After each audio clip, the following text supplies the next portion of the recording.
Hi guys, it's me Jelina, Shakalang Pilipinas Lapay dito sa Saudi Arabia. So for today's video, gagawin ko lang ng reaction video tong mga hinayupak ng mga bashers na to. Kaya kung bashers, kumanood ka kasi para sa'yo to, nanggigigil ako sa inyo na. So ito nga, itong mga bashers na to, parang iisa lang ang kanilang backfight strategy. Alam niyo yun? Once na nakipag-conversation ka sa kanila, like mag-react sila sa mga post mo or sa comment mo at hindi sila nanalo sa pakikipag-debatehan sa'yo, pupunta sila sa profile mo at hahanapin yung kalait-lait na sa tingin nila para sa'yo or para sa kanila, kalait-lait sa tingin nila sa katawan mo or sa pagkatao mo. At doon kanila titirahin. Like body shaming. 'Di ba? Yun yung uso ngayon sa kanila. Iba body shame kanila.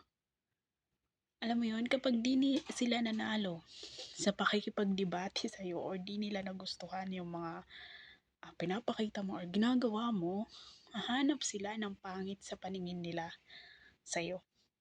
At doon ka nila titirahin. Karamihan sa bashers ganyan. So, hindi ko alam kung bakit ganun yung pag-iisip nila.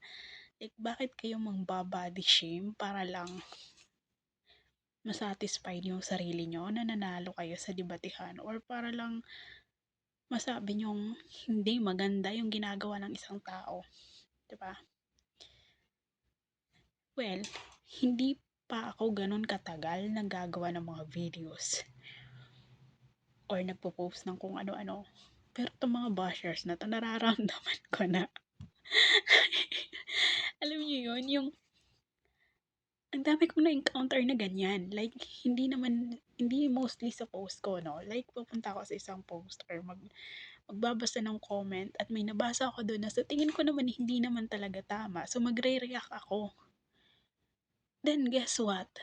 Pupunta sila sa profile ko, hahanapin kung ano yung sa tingin nilang pangit sa akin or kalait-lait sa katawan ko. At doon nila ako titirahin. Hindi lang sa akin to nangyayari. Alam ko sa iba din. Like, natatawa ako kasi binabody shame nyo yung katawan kong mataba.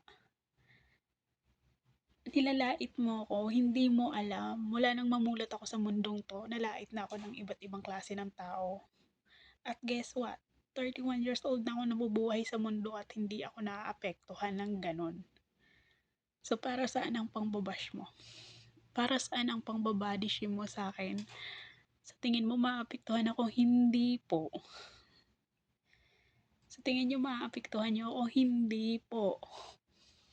Alam nyo kung bakit di nyo ako maapektuhan? Kasi kung nakita nyo ako nung kabataan ko, mas kalait-lait pa yung itsura ko. Tapos ibabody shame mo ko na mataba. Na bulldog. Matagal na ho akong bulldog. At tanggap ko ho yung katawan ko kahit ganito ako. Kahit ganito to. Kasi marami pa rin nakaka-appreciate sa body na meron ako kahit mataba ako. Kumpara sa mga nang-body shame lang. Kung ikukumpara ko man lang din sa inyo, na Diyos ko! Yung ayaw mo silang patulan, no? Pero minsan bibirahin ka talaga eh. Parang mapipitik ka. So, ikaw naman, kasi nilalait ka syempre. So, hindi naman ako apektado. Pero curious ako sa itsura nila. Syempre, gusto makita baka mas maganda sa akin. Hindi okay, hayaan ko. Pero Diyos ko, pagpunta ko sa mga profile, it's either naka-lock profile, naka-private account, or mukhang, puwet ng manok. May itsura pa yung puwet ng manok.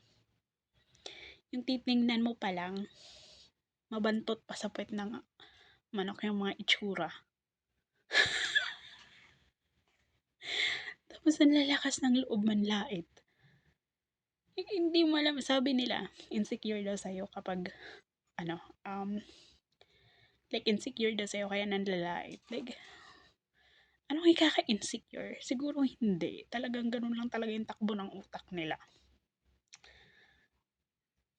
'no? 'Pag tiningnan mo yung profile nila, like, kahit gusto mong bigyan ng pansin, 'wag na lang.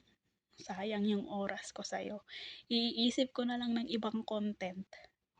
Hindi na para pag-aksayahan kayo ng panahon. Well, ito ginagawa ko lang 'to na video, just to let you know